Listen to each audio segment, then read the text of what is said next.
Manuel Gonzales is the author of the 2017 novel, The Regional Office is Under Attack, the story of a team of female assassins, some superpowered, at least one robotically enhanced, who are charged with combating, quote, the amassing forces of darkness that threaten, at nearly every turn, the fate of the planet. The novel feels like a timely myth, a relevant metaphor, at a moment when so many regional offices, so many government institutions, so many organizations that exist to save our bodies and nurture our minds and save our souls are under attack, even under threat of extinction. And ingeniously, miraculously, Gonzales makes this story fun and heartbreaking at the same time. It's a hyperkinetic novel, as crazy as any superhero movie, but punctuated by profound insights into human nature, into character, into the meaning and purpose of life. There's an interlude in the middle of the book as the attack on the regional office is in full swing. It focuses not on the perspective of the superheroes and assassins, but on the bureaucrats who staff the regional office, the government workers, the pencil pushers, the desk jockeys, the middle managers, the rank and file people, and the interns. Caught in the chaos and the carnage, these ordinary office workers, clumsy and out of shape, are picked off one by one. They hide under desks and in storage closets and copy rooms. It's funny, it's almost slapstick, but it also brought tears to my eyes. We'll be talking about the novel, about his short stories, about new work, which he's going to present. He's going to come up and read something new, about his craft, about teaching, about comic books, about Marvel movies, about whatever you would like to talk about. So it's an open forum. He's from Texas, but he's our neighbor, lives in Williamstown and teaches just up the road at Bennington College in Vermont. He's director of the creative writing program there. He has a crazy collection of short stories, The Miniature Wife, that is the inspiration of a TV miniseries on Peacock, NBC's streaming service, coming soon to a small screen near you. Miniature Wife won the Sue Kaufman Prize for the first fiction of the first fiction of the American Academy of Arts and Letters and the John Gardner Fiction Book Award. He's the former executive director of the Austin Bat Cave, a welcoming space and incubator for young writers and artists ages 6 to 18 in Austin, Texas. I can't wait to hear what he's going to read from and to read whatever he publishes next. Please give a raucous Albany welcome to Manuel Gonzales.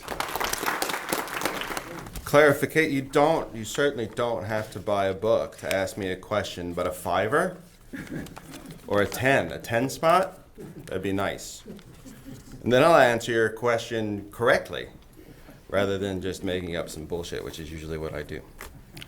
So this is a short story that was not in this book, but I don't know if I can count it as new anymore, because I wrote it, I think, back in 2017, which is ages ago.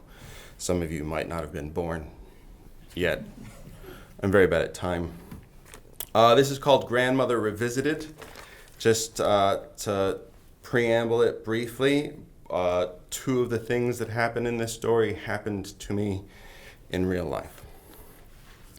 Once I was in Chicago for a job, and the guy who picked me up from the airport, when he gave the woman at the front desk of the hotel my name, and after she typed it into her computer, she looked at us, and then at the computer, and then back at us, and she said, "I'm sorry, gentlemen." It's not often I get called gentle anything, I'll admit. She said, "Sorry, gentlemen, but he checked in last night." The guy who picked me up looked at me, and I pulled a raised eyebrow kind of a move, a bit of a smirk, and then he chuckled, and then he said, "Well, obviously there's been a mistake, because our guest It's not often I get called a guest, either. Just flew in tonight and he's standing right here. And whatever. It all worked out. I did the job, and 2 days later I flew back to Houston, except for as I was carrying my duffel bag to the elevator, the front desk woman said to the guy, "I don't know what we're going to do if he goes up there and he's already there." Which was all I could think of as I listened to my mom on the phone telling me how sweet I was bringing my grandmother some frozen yogurt at the nursing home, how surprised everyone was. My mom, my grandmother, the people at the nursing home, that I was so thoughtful showing up out of the blue like that, not least of all me. Surprised, since I hadn't been to visit my grandmother since last Christmas, me and my sister, for like 10 minutes, and I certainly hadn't brought her any TCBY, which made me wonder who the fuck had and what the hell this joker was all about.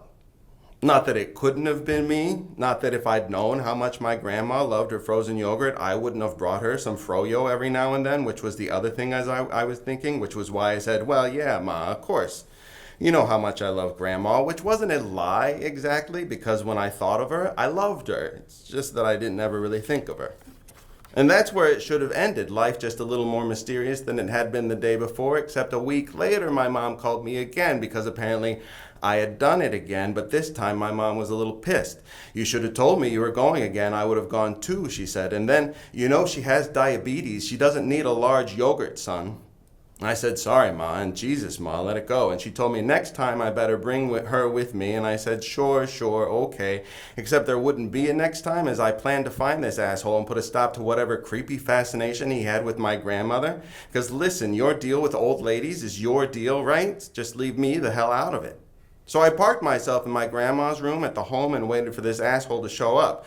At first, my grandma was excited to see me again and started jabbering at me in Spanish, but there must have been something about me because she gave me a good stare and then stopped talking and narrowed her eyes and shook her head and sat in her armchair and folded her arms over her chest and told me to turn the TV on for her.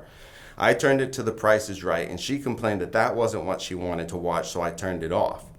And we sat like that, quiet, for about an hour, and then my grandma fell asleep and started snoring this wet, hiccuping kind of snore, and I jostled her awake because I couldn't handle that shit. And then finally that asshole showed up carrying 2 large cups of frozen yogurt, vanilla for her and chocolate for himself. And it's me, right? It's really me, but a different me. His hair was cut short and he had a patchy beard sprouting out of his face, and he was carrying more weight in his neck. And the look of him made me want to punch him in his face. He almost dropped his yogurts when he saw me, which was weird, right? Since obviously he was some future version of me, come here to help me find a better way forward, and should have known that, should have had some memory of this moment of me lying in wait for him to kick his ass. Though I guess that presupposes the notion that time exists on a tangible and straight-moving line, that our narrative construction of time is how time actually works and isn't simply a mechanism by which we cope with the largeness of the world and the smallness of us, and maybe time and memory are both constructs, but whatever. At that moment, it struck me that future me wasn't quite as bright as present me, which accounted for why he agreed to get a drink with me so we could talk this shit out. I was walking a step or two behind him still carrying the yogurts. "You can't leave those, man. She's diabetic," I told him. The two of us heading to his rental. And he wouldn't shut up about how he was doing this because it was the right thing to do, making amends, undoing the past, creating a new way forward, making space for a new me or some bullshit. And when we got up to his car and he turned to ask me to hold one of the yogurts so he'd get his keys was when I grabbed the yogurt and smashed it into his face and then socked him in his gut, and while he was bent over, found a good-sized rock and landed it square on his head, because fuck me if some future me is going to come down here and try to tell me how to live my fucking life. The end. So what are the 2 things that actually did happen to you? Not the altercation with your future self at the end. I mean, it could have, because if you kill your future self, it doesn't do anything, because they're from the future. But no, when I arrived at a hotel for a job interview, the woman at the front desk told me that I checked in the night before, and the guy who was with me was really confused. And then for the longest time, my mom has this idea that I brought frozen yogurt to my grandmother in the nursing home, which I have never done. I mean, I haven't done because she passed away, maybe in the late 80s, but I certainly didn't do it when she was alive. So those are the 2 things. And then also I killed my future self. My grandmother was diabetic, and she loved froyo. So probably other people have put it this way before, but tell us your origin story. Oh, my origin story as a writer? As in anything. As in anything. Well, I always wanted to be a fencer because I saw The Princess Bride, and there's that scene with the man in black and Inigo Montoya, except for I lived in Plano, Texas, and there was no place to fence that I knew of. And then I grew up and I went to college, and that is where I took fencing. And then I became a fencing TA. I fenced with and for Vincent Bradford, who was at least 6'2" if she was an inch, and she had the biggest mess of black curly hair, and her name was fucking Vincent. She was like, call me Vinny. And she was an épée fencer for the 1980 and 1984 American Olympic team. And that is the origin story of how I learned to fence. And now, the origin story of how you learned to write. Oh, well, that's not as interesting. I was a really bad writer when I was in high school and middle school. Like really bad. I remember long arguments with my father for me to rewrite essays so that I could get my grade up to a C. And I would fight about it. I didn't care about grammar. I didn't understand grammar. I still don't understand grammar very well. And then finally, when I was a senior in high school, my English teacher, Mrs. Dale, she gave us back our first essays, and it had 2 grades, a grammar composition grade and a thoughts and ideas and notions grade. And she gave me my paper back, and she leaned forward and she whispered in my ear, "They won't let me give you a lower grade." Because my grammar grade was a 55, but then my ideas grade was like a 96. And I was like, oh, I guess if I just make my thoughts clearer, I will get better grades. And so I just started doing that. I don't know how. I read a lot more. And then I started just copying the way other people wrote without knowing why I don't know what a gerund is. If somebody in line, instead of a fiver, if you tell me what a gerund is, I'll answer your other questions that are not gerund specific. And then I just wanted to I thought I was going to be a lawyer and then maybe a senator or something. I don't know. So I went to college and I got into an English program at the University of Texas, thinking that lawyers need to know how to read and write really well. And so I would do that, but also I just liked reading when I was that age, mostly sci-fi and fantasy and horror, and then I got into college and I was like, oh, this is really good writing, so now I like all of it, I guess. And then one day I was living by myself in an apartment. It was between my sophomore and junior year. I was the only one of my friends who'd stayed in Austin because I wanted to take Portuguese classes in summer school. And I was just living in an empty apartment otherwise, except for the mattress that I slept in on the floor. And then one Saturday morning I woke up and I had an idea in my head for a story, and I started writing it. And then when everybody came home, I would make them read it with me standing behind them asking, wasn't that funny? Which nobody liked. And then after that, I just caught a bug, I guess, and I just kind of kept with it. I took the LSAT and was in the middle of applying, and I was like, no. So I gave it all. I gave up poverty and lawyerdom to become a wealthy, well-known writer. And that's my story. It's a good story. Thanks. The novel, was really a revelatory thing for me and for many readers. And in many ways, you're affirming the value of comic books and action movies, these lowbrow genres, non-literary genres. Can you talk about the under-recognized value of these genres? Well, I mean, I think it's less and less under-recognized. There are a number of writers, I think, who are like, I mean, you have even go back to what Chabon's Cavalier and Clay. A lot of writers nowadays are like no longer shying away from their roots in comic books or horror novels or playing role-playing games, and they're kind of embracing that again, which is nice. But I do think, well, there was a Faulkner quote. I'm probably misremembering it, but it's like, read everything, the good stuff, the trash, all of it is useful as a writer. I think that's also just, like, there's really good storytelling, there's really good soap opera that's happening in comic books, especially the comic books when I was reading them.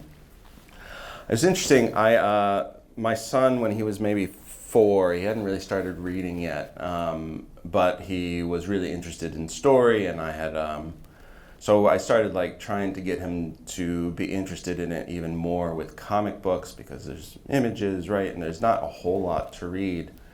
And I got him, like, I picked up some new comic books, and I was trying to read them to him, and I was like, oh, it's a real different way of approaching story than it was when I was younger. And then if you go back to like the comics from like the 60s and 50s, you see like there's a progression, like there's so much exposition in like old Iron Mans or old Weird Tales or any of those old comic books. There's just like tons of exposition and not nearly as much dialogue, some dialogue, and then the new stuff, I was reading it, except there was nothing to read. It was so little exposition, so little storytelling. And it's beautiful. The artwork is gorgeous, but they were doing the whole Alfred Hitchcock. You should be able to turn a movie's volume off entirely and still understand the story. Like, all of it was being told in this very visual way, so it was useless as a tool for getting my son to want to read. But it was gorgeous to just see how the story moves along in these really strong ways. But I just always loved, I really loved most of the comic books that I liked to read were tales of outsiders, others being othered, and finding ways to navigate being othered, having what they think or what are proved to be like special abilities that they also have to hide from other people. And when I grew up, I felt really a lot of kinship to that. I felt like an outsider and a weirdo in the suburb of Dallas that I grew up in. And also, especially, before I got to high school, but middle school, I felt like an outsider for liking to read and liking to draw and do that kind of shit. Once I got into high school, my high school was enormous, so there were enough people in every clique that nobody cared what clique you were in. Our graduating class was almost 1,000 students, so there was no, like, you can't sit at this table. It's like everybody just adopts a corner of it's like the Warriors. But there was I think that there's just good storytelling. It's not always great writing, but I only care about that now as an instructor of writing. But when I was younger, growing up, that is what I really found. My parents would complain because I would ask for books for Christmas, and they would get me books for Christmas. And I would read them the day of. And they're like, why'd we get you this book that you're done with? And it's not even after Christmas. I'm like, well, just go read it again. It's fine. That was all like fantasy schlock, and I spent a lot of money on comic books. It's just, that's where I got storytelling. And there's a lot of good storytelling. And you can do all sorts of stuff with language in prose. Like, you can create interesting experimental stuff. You can do a lot of character shit. You can play around with form and structure, but I'm always just at heart, as a reader and as a writer, I'm just looking for a story. So you talked about how comic books have evolved. Is pop culture, comic books, action movies, Marvel movies, is it still a common language between young and old, and one that brings together people from disparate groups, different cultural enclaves, different, rich and poor. Do most of us, or enough of us, speak the language of this pop cultural universe that it provides a common culture where you can have conversations with your college students, with your children, or have we fragmented into so many different specialized communities, like niche communities, that we don't speak the same language anymore? Well, I mean, I'm sure that there's a lot of niche communities, and there's a lot of barriers of entry into different ways of communicating with people. But I think all of the basic foundational stories are. I mean, you think about like comic books or Marvel movies or DC movies. You go also all the way back to the oldest recorded piece of writing, which is the Epic of Gilgamesh, which is about this king who is so strong, and the people were complaining about how he was a bit of a dick, and so they created this guy Enkidu to come defeat him in battle, but instead they become bros and they love each other in this deep bro way, and they defeat all of the gods' beasts, and they take Ishtar's bull and they tear off its haunch and they throw it at her feet, and she gets real mad. And she kills his best friend, Gilgamesh's best friend, and then he goes into the underworld to try and find immortality because he's freaked out. That is that is a foundational kind of story that you see repeated not just in the Epic of Gilgamesh, but also in the Iliad and the Odyssey. You see it over and over again in Ovid's Metamorphoses, and this is this is the thing that I always like to say. Ovid's Metamorphoses was written in the year 8. Which I think is a hilarious year to say that anything was written. It was written in the year 8. And so you have all of these foundational stories that are repeated over and over again. You have Beowulf, which is a horror story, but also its own kind of mythical, superpowered, defeating the Thing, all the way up to the most recent James Gunn Superman. You have all of those themes repeated and contained in this kind of way we tell stories, the way we think about stories, the way we think about heroic feats, and also the ultimate end of everything. There is no immortality. Gilgamesh gets distracted and some snake steals the flower of immortality from him, and then he's like, fuck, I guess I have to die. And it's the same thing over and over and over again. So even when there are these barriers of entry generationally, I think even more than societally, we're all returning over and over again to these similar foundational ways of contextualizing life. And I think that that's fascinating. It seems like it's not going to go anywhere. I mean, I think also though right now is what is bringing more people together is gleeful complaining about how bad Marvel movies have become. Because they're real bad.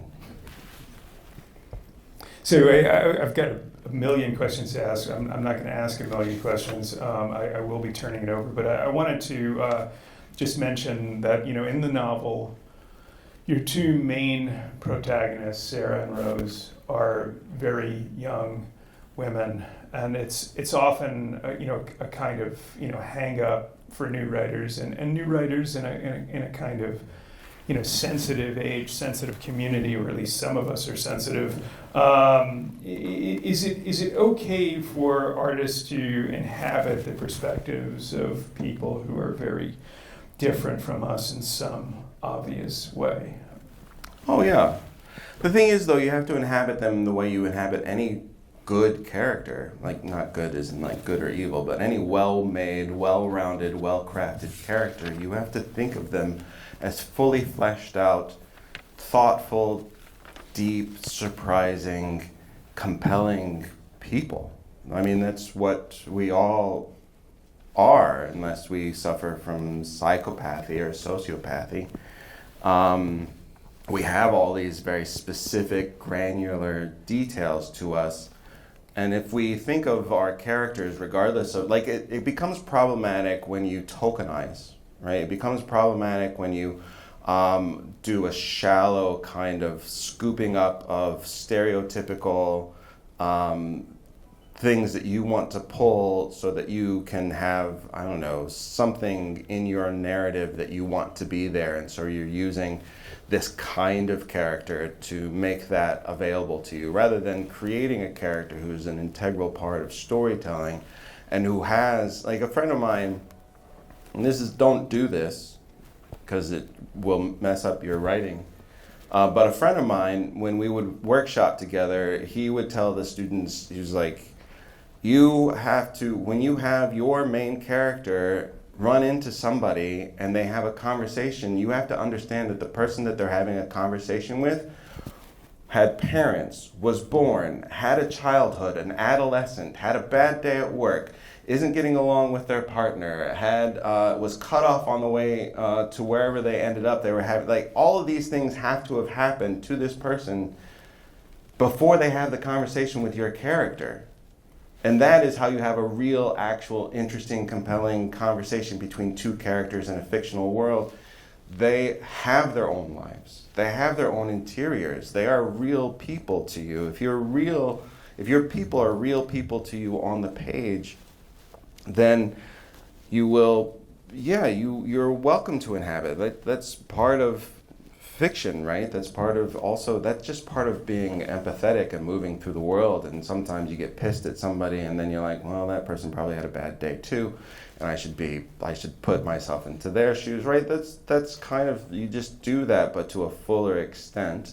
And then you also listen to anybody who is part of a community that you're writing from the point of view of, who might have other specific specialized understanding that they can help you with, so long as they're willing and able, right? So a friend of mine, when she was working on not her most recent novel, but the novel before that, she hired somebody who read specific parts about one of the characters in that novel because she wanted to make sure that she was giving like a full, thoughtful pass at what it might be like for this person in ways that she might not have been able to conceive of, right? Because we can only go so far as people moving through the world. We can only put ourselves in other people's situations to the extent that we can imagine ourselves. And there's so much stuff that happens to us day after day that doesn't happen to other people, right? And once you recognize all of that, then you should feel free to inhabit whomever, right? Also, I mean, that is how you become a better writer.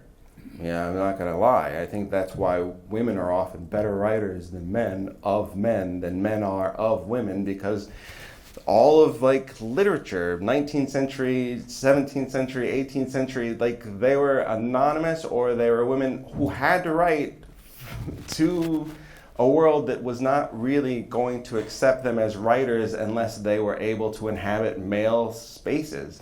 And so they did all of that work of inhabiting empathetically male spaces through their writing, while also telling these very intimate, compelling female narratives.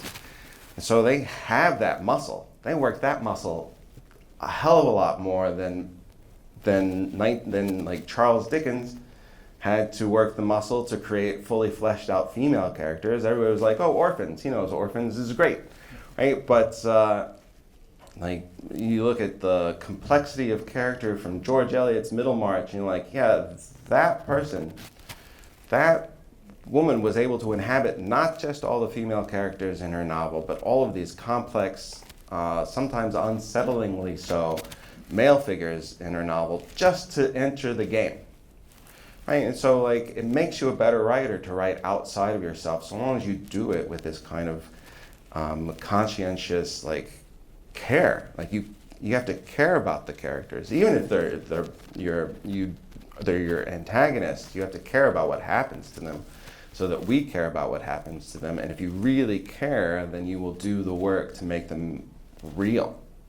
I'm sorry, I got on a soapbox. No, that's great. I'm going to ask one more question, then I'm going to open it up to everybody. So in a couple of interviews, I've you've discussed the origin story of the novel, The Regional Office is Under Attack. And I think it would be helpful to students and to writers in the audience who are practicing their craft to talk about the origin story and how the first story in your conception of the novel never actually made it into the novel, and I think this is helpful for people who are thinking about world building and how do they get there and how do they find the world and how do they flesh it out. So sure. Well, so I had written the novel. And even when I came up with the idea of the novel, I was in my own other kind of writing crisis because I was in the process of trying to get rid of one agent who was bad at being an agent and get my work into the hands of a different agent who is my agent now and is an excellent agent. And I just had the idea and I just jotted down like a brief outline and I mentioned it to this bad agent and he was like, oh yeah, that sounds like a story that people would really want to hear, Manuel. I was like, oh, Jesus Christ. I really do need to just drop you.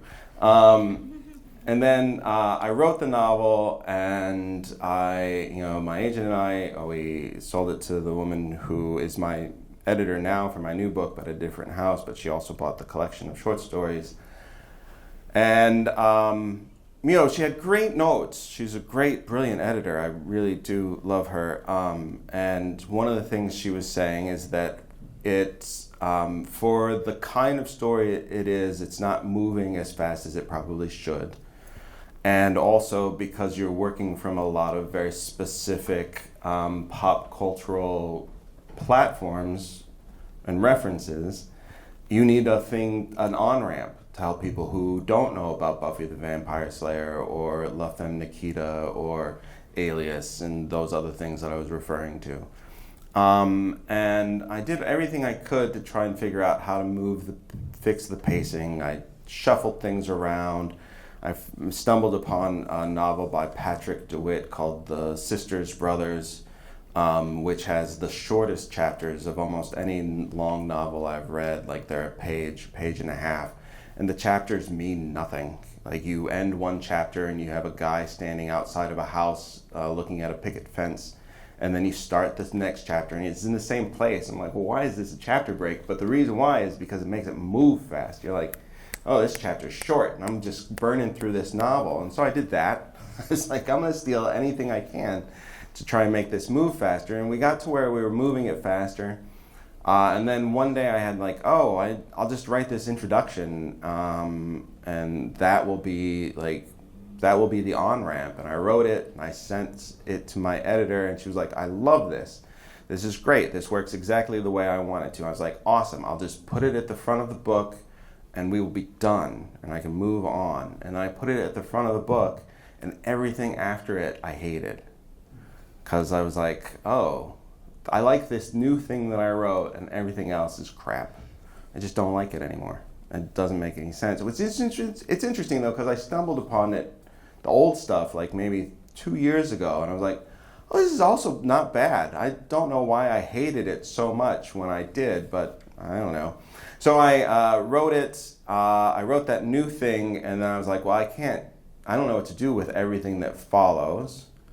And so I was like, well, I guess I'm going to start from a blank page and rewrite the rest of the novel. And this was like 8 or 9 drafts into the novel. I'd already worked on it so that it was 8 or 9 different versions than it was when I sold it. And that same summer, my editor was poached by a different publishing house, and I couldn't go with her. Because that was also the year that The Help came out, and that was a huge seller for Penguin Random House, and so they locked it down because they didn't want that author to go anywhere when her editor left, which happened at the same time. The Help. And I was moving from Austin to Kentucky to teach for the first time. Everything was in disarray. My ex-wife, who was at the time was my wife, we I was like, I'm gonna start the novel over. She's like, what? Are you sure? I was like, yeah, it'll be fine. I imagine sooner or later I'll catch up to stuff that I wrote that I like still. And eventually I did, but yeah, I really just, but then like I'd been working on this novel for maybe, see, I started it in 2011, we sold it in 2013. In 2014, that summer is when I started rewriting it. So I'd been working on it for 3.5 years before I started the rewrite. And I'd been in that world for so long that I had the rewrite done in 3 months. Because it's like writing it, I was reaching to figure out, well, what is this world? Who are these people? How do things work in this space that I've created? What is at stake, and what do I want, and how do I want it to go? And by that time, after spending so much deep time in it, I knew where everything was.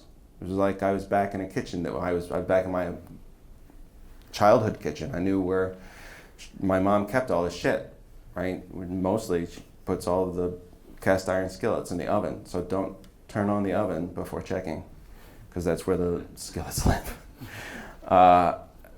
So it was real easy then to suddenly like figure out, I didn't have to figure anything out. The story was all there for me. I just had to make it better. And it was a lot of fun. It was actually more fun than the original writing had been, which hopefully, I guess, comes through if people think it's funny.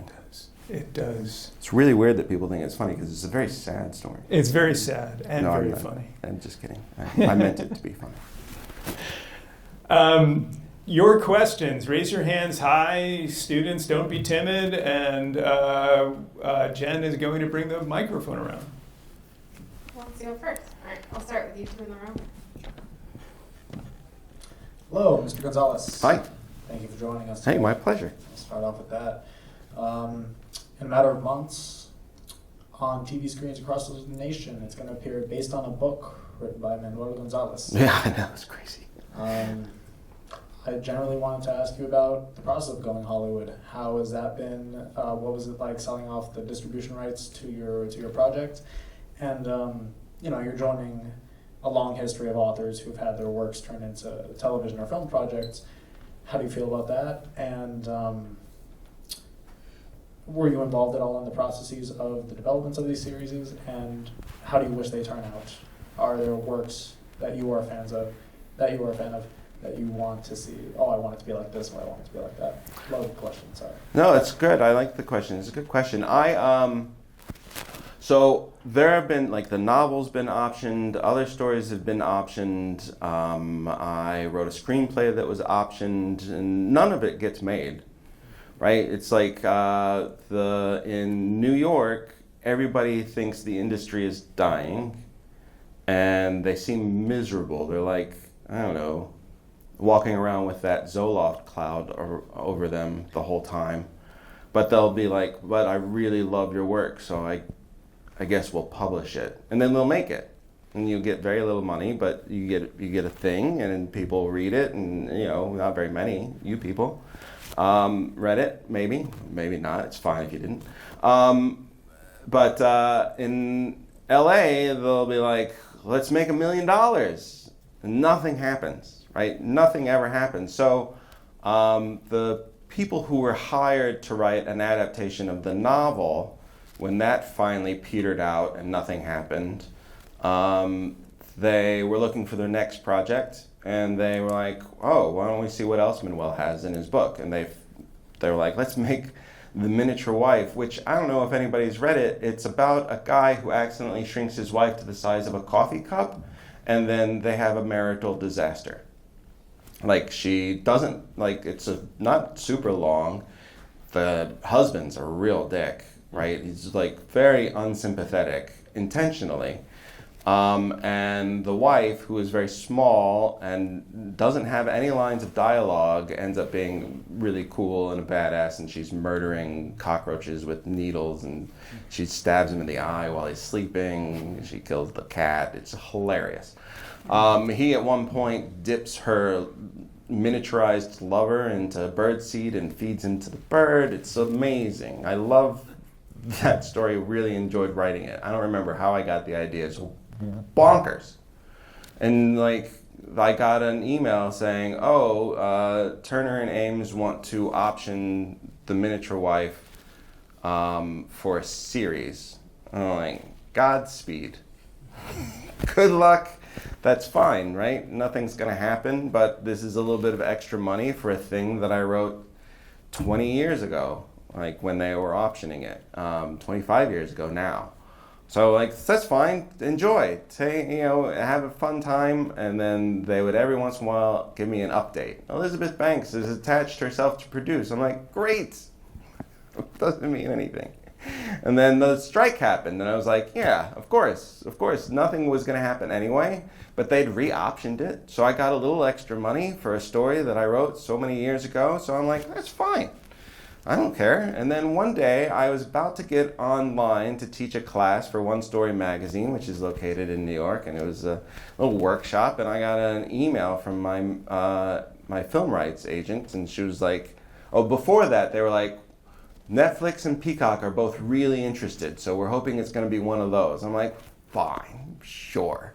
I've read the paper. I know that there's like everybody's in crisis in streaming, and TV itself is in a downward spiral and it's a black hole. Nothing is going to happen. And then I get that email. She's like, Peacock picked it up not just for a pilot. They ordered the whole 10 episodes with an option to renew it for 2 more seasons. And Matthew McFadyen from Succession and some others, like he was Darcy. He's my daughter's favorite, Darcy from Pride and Prejudice. I'm like, that's amazing. And that's weird.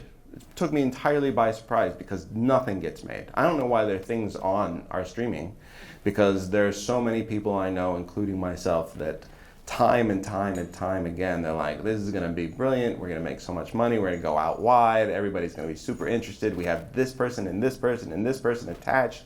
Everybody's super excited. Nothing ever happens. So I always just assume nothing. Like the first time I was like, this is going to be amazing. And then I grew up. And now I'm like, still, I keep forgetting that this is a thing that's happening. People will ask me about it. I'm like, that is a thing that's happening. I forget. A friend of mine was in Pasadena at a bookstore where they stocked my book, which it's from 2012. And I'm not I'm not Stephen King or, I'm not really anybody, that their book from 2012, which is a collection of short stories called The Miniature Wife and Other Stories, is still going to be in the bookstore. You're lucky if you find the regional office is under attack in bookstores unless you ask for it. And she was like, yeah. And then the guy in the cashier, he was like, did you know they're going to make a TV show out of this? She was like, out of what? He's like, the book. He's like, because I'd forgotten to tell her. She was a new friend, and I'd forgotten to tell her.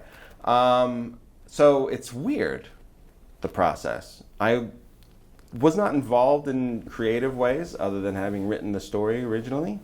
I did visit the writer's room because I thought that would be fun, and they were like, please come. I got one thing on their board. Like I pitched a line of dialogue or something, and they wrote it down. They probably, as soon as I left, wiped it off because it's a whiteboard.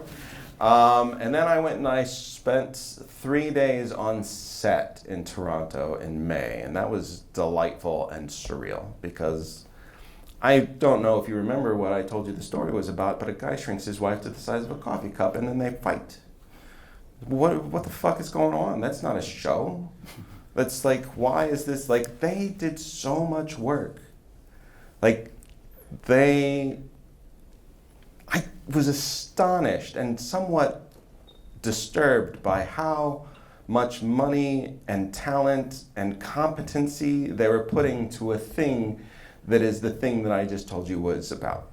I'm like, even one of the head writers, who is now a friend of mine, he was like, it's ridiculous that they're letting us do this. I'm like, I know. That's what I've been thinking the whole time I've been here. They built a giant remote control. The button's actually pressed down in it. And I laid down next to it, and it's longer than me. I took a picture of it just by itself, and I was like, oh, that just looks like a remote control, and like I just took a picture of a remote control for no reason. So I had to lay down next to it and have somebody else take a picture because it was like, this is weird. Like there's a picture of Elizabeth Banks standing next to a giant tape measure that actually is a tape measure. None of it makes any sense. It's such a strange, surreal thing. I hope it's good. I don't really even care. I was so happy by by the attention and care that they were putting towards this thing. Like, you never know what people are gonna think about a thing that you make. Like, you do your creative shit and you put it out into the world. You can't control how people are gonna react to it. But what I saw them doing in terms of like I said, the care and the attention and the talent and the competency that they were putting towards this dumb thing that I wrote in 2000, it doesn't matter if it's good or not. I mean, if it's well received, I can already tell that it's going to be good because a lot of really talented, smart individuals put a lot of their time and effort into it. And I was like, well, this is fucking awesome. So, and I, also in terms of like what they did with it, I'm like, I did my thing. I did the thing that I did a long time ago. And you guys, you bought the right to do whatever you want to do with it. And that's Godspeed, again. Thanks for that question. Absolutely. Absolutely. Thank you for the in-depth answer. I've got another question right here. Hi, can you hear me? I sure can. So, my name is Nicholas Esposito. It's great to meet you. Nice to meet you. My question is, would you consider yourself a feminist considering that the main characters are female assassins? And did you ever put your daughter into the perspective of that when writing? Did you want her to look up to these characters when you were writing it, or did you ever think about her when writing it at all? Yeah, I did think of her when writing it. I also thought of my mom and her mom's mom. I mean, yeah, of course, I mean, I guess it's not of course, but I am very much a feminist, I believe. Yeah, I mean, I feel like there is not a legitimate other way to think about the 2+ spectrum of sexes. Like, it's just, you find, well, here's what I feel. Like, you find good, bad, ugly, talented, lazy among all of everybody. And so there's not really a, like, so yeah. But my mom, my grandmother, my great-grandmother was a curandera, which is a Mexican witch doctor, which my son was told by one of his teachers that you can't say witch doctor anymore, but I don't know what else to say. I think they said holistic medicine. I'm like, oh, okay. But she was a curandera, and she was also a midwife, and she helped the births of 100+ kids in Stamford, Texas, which is a small, shitty town in West Texas. She also she didn't wear underwear, so she could take a piss wherever she was when she was outside working with the chickens and working on the farm. My dad was afraid of her. Malencha was her name. She was married 3 times, and once one of her husbands thought that she was cheating on him, and so he decided to try and trick her boyfriend by dressing up as her. This is a bad plan from the beginning. And then standing outside of his house and calling for him to come outside. But Malencha was in the house with her boyfriend because, yes, she was stepping out on her husband. And the boyfriend was like, what is that? And she's like, well, it's not me, so you probably should shoot it. And so her boyfriend killed her husband because her husband was dressed as her, trying to find out if she was cheating with him. So don't do that.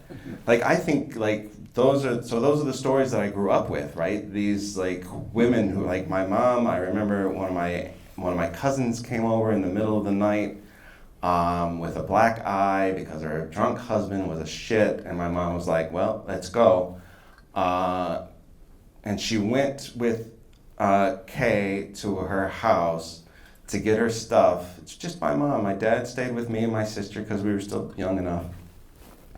With trash bags, and they got all of her stuff. And then my mom was like, grab his clothes too.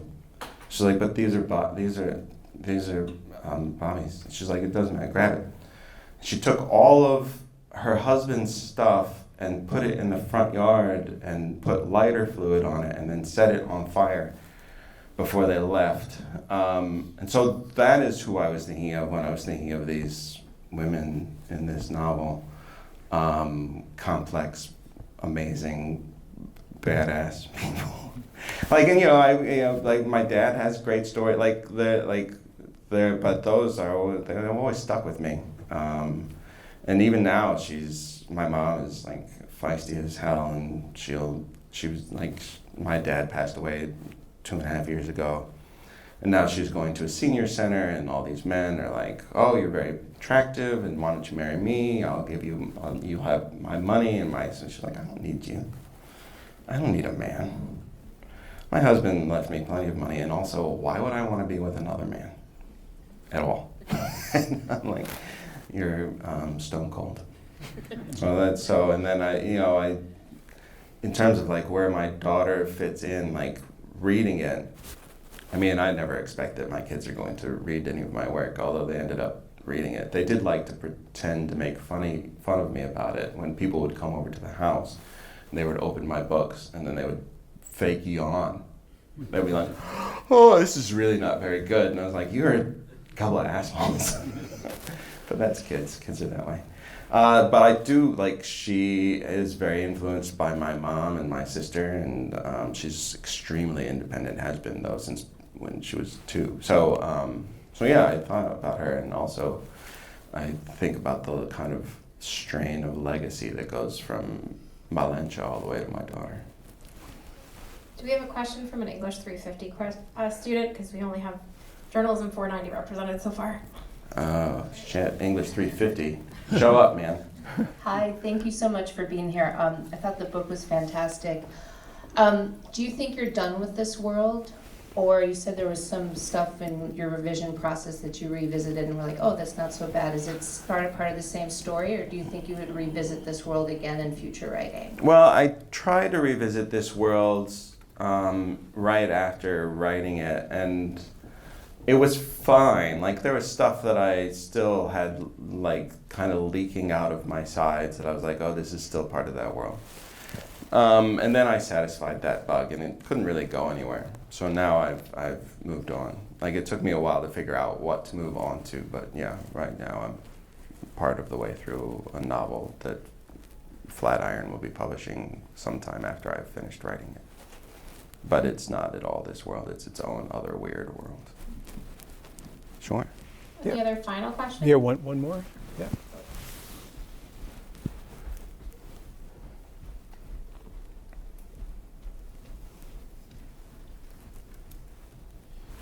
And if you don't get to ask a question, you can come up at the signing line and ask it then. Hello, Mr. Gonzales. My question was, what kind of tip or advice do you have for the marketing side of putting out your book, and in general, keeping it from being DOA on release? Well, I don't know. That's like for the most part, the publishing house will have like publicists and marketers and sales. I've tried, Facebook and Instagram and Twitter, but none of it really. Like, I'm poorly suited for those realms, and I've left them all in the past couple of years. I'm brave. The struggle is real. But I think really the thing to do is to not be afraid to talk about what the work means to you, right? To people, to be genuine about it, to not have a false modesty. If you've written a thing and somebody has bought it and is publishing it, then you should feel like happy about that, and that kind of enthusiasm itself will be a good way of marketing you, right?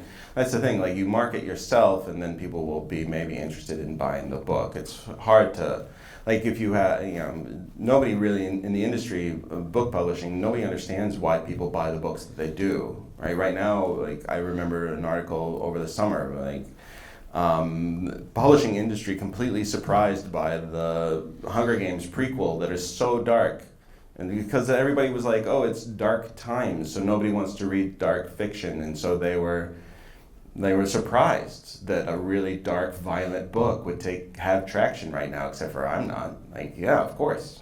We want something that helps make us not feel like we're crazy, right? That these are like sunshine and puppies is not really what I'm in the mood for right now. But nobody understands it, right? So the marketing of yourself, like you just find ways to be genuine and have interesting transactions that aren't transactional in nature with readers, with other writers. You just don't be afraid to talk about your work and also to express interest in other people and what they're working on. And it becomes kind of communal, right? You develop relationships, and those people, you develop relationships with bookstore owners, you develop relationships with other writers, that becomes relationships with readers, and the more relationships that you have that feel like real relationships, and those people are going to want to support you. And then they're also going to want to tell other people about the book, especially if you've written a book that they like, right? So I think that is usually the best way to move through the world as a writer, trying to find ways to reach readers. Because there's only so much. There's so much noise, right? The only thing that seems to cut through the noise are real, grounded relationships with other people. And that's probably the best way. And then you write a book that the Writers Institute of Albany decides that they want to throw up, or like the Contemporary Writers at Work class. Thanks for choosing this. I appreciate it. But yeah, I think the rest of it is kind of just luck and timing, because you can't really determine how people are going to get your book. Right? He's genuine, he's generous in his responses, and he's a fun writer for dark times. Please give a round of applause for Manuel Gonzales. No, thank you very much. You're all very